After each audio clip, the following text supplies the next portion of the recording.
À travers la porte vitrée de la salle d'attente, Simon devinait sur la droite, projetée sur le quai et contre le vitrage, l'ombre de la marquise ajourée dont on apercevait l'amorce des stalles poussiéreuses, couleur de chocolat.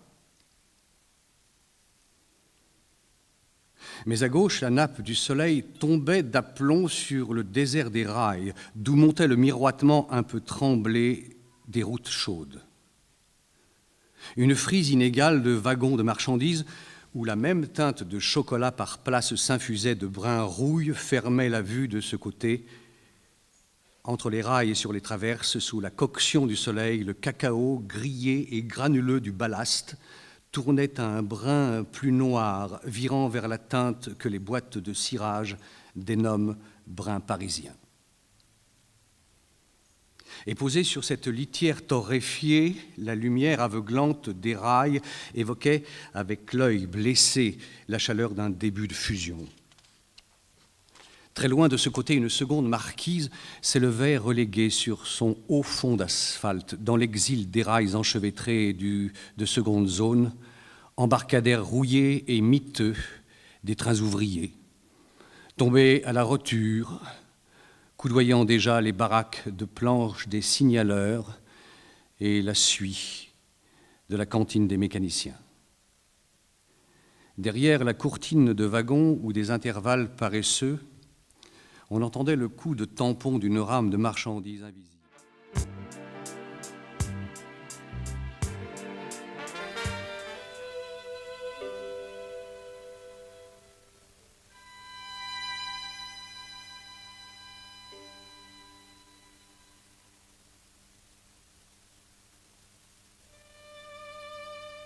J'avançais dans un tunnel qui ne menait plus nulle part et s'égouttait pesamment. Je rebroussais chemin.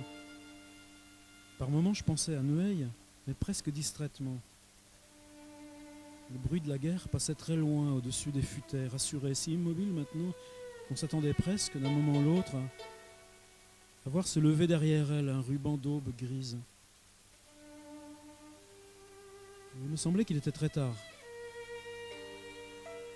Je marchais sur le pavé égoutté comme quelqu'un qui regagne sa maison après une nuit blanche et sent au long de sa route des maisons moins opaques et vantées déjà du sommeil plus léger du petit matin. J'essayais de ralentir mon pas et pourtant j'avançais vite maintenant dans cette nuit immobile creusée par quelque chose de doux, de triste, de brûlant. La grille de la fougeraie était entr'ouverte. Et cependant, en avançant vers la villa sur le sable de la cour, j'eus le sentiment intime que personne n'était venu. Une seule fenêtre s'éclairait faiblement à l'arrière de la maison, tirée de l'ombre, le mur de la remise vêtu de lierre. Je m'arrêtais quelques secondes au milieu de la cour, me demandant si j'allais frapper au carreau de la fenêtre éclairée. La lueur alertée quitta le mur de lierre, commença à glisser de croisée en croisée vers le perron. Elle allait, assurée sans hâte, indifférente au regard, sans agitation de surprise, sans retard non plus de coquetterie, simplement ainsi. Il n'y avait jamais eu ici nul besoin de s'annoncer.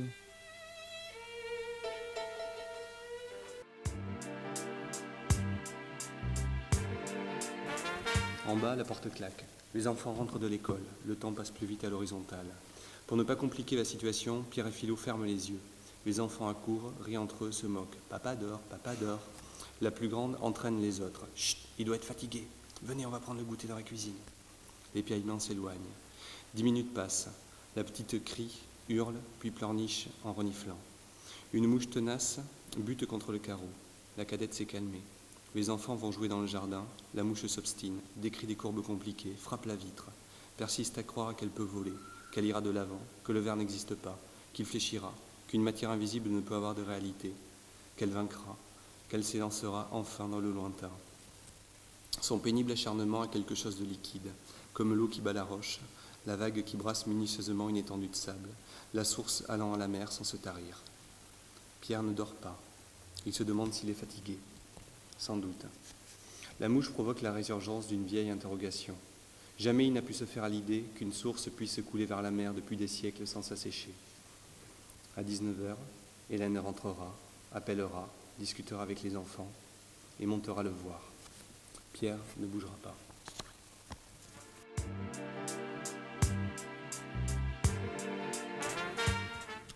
Tu sais ce que m'a dit le préfet? Le bruit court à l'intérieur que tu aurais lancé un immense canular. Tu aurais écrit au Premier ministre sur un papier à lettres par ailleurs superbe, je vous le montrerai tout à l'heure, à effigie d'un certain territoire libre de la Rairie, pour lui annoncer ton intention de prendre ton indépendance.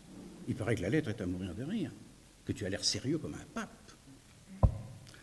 Celui qui parle ainsi est un ami proche, énarque, camarade de promotion du Premier ministre, avec lequel il a gardé des contacts. Il a occupé pendant des années la fonction considérable de trésorier payeur général.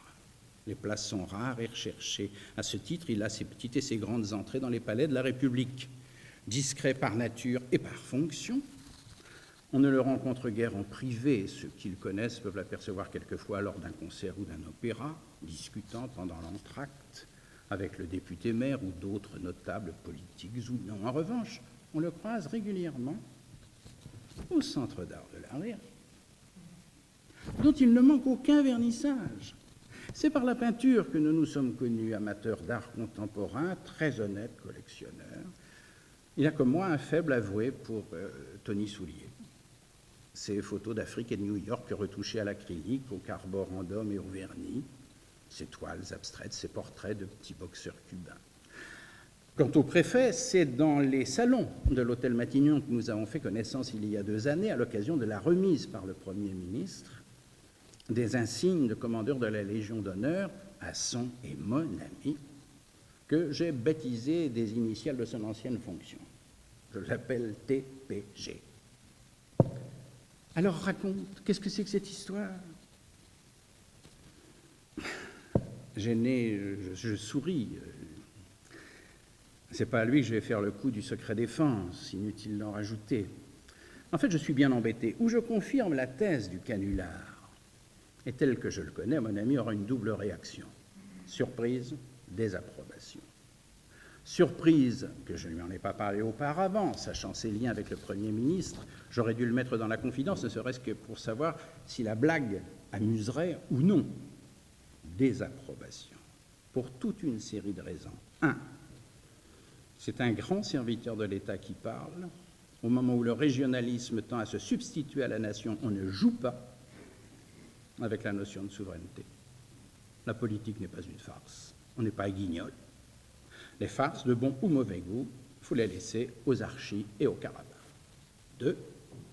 Sans être aucunement dénué d'humour, ni impénétrable à la plaisanterie, Lionel Jospin n'est pas le type même du pince-fesse et du bout-en-train. Il n'appréciera que modérément la mystification. 3. Nous sommes à la veille de l'élection présidentielle.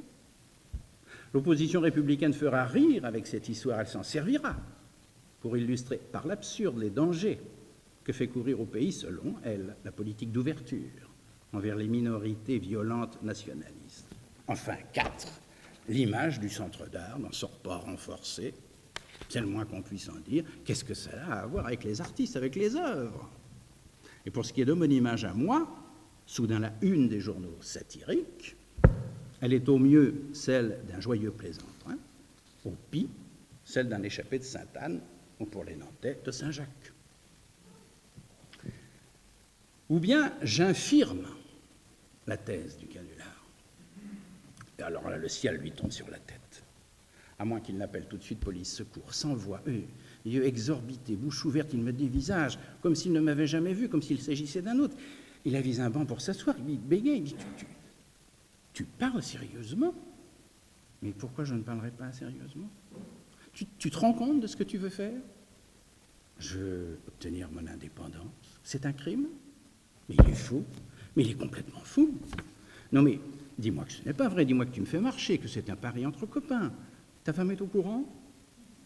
Elle trouve ça plutôt marrant, ça l'amuse. Marrant. Mais tu vas finir en tôle ou à l'asile.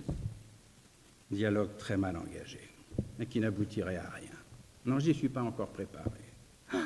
Pourquoi le préfet n'a-t-il pas tenu sa langue et pourquoi ce matin cette rencontre avec le seul ami que je craignais de croiser? Pas de chance,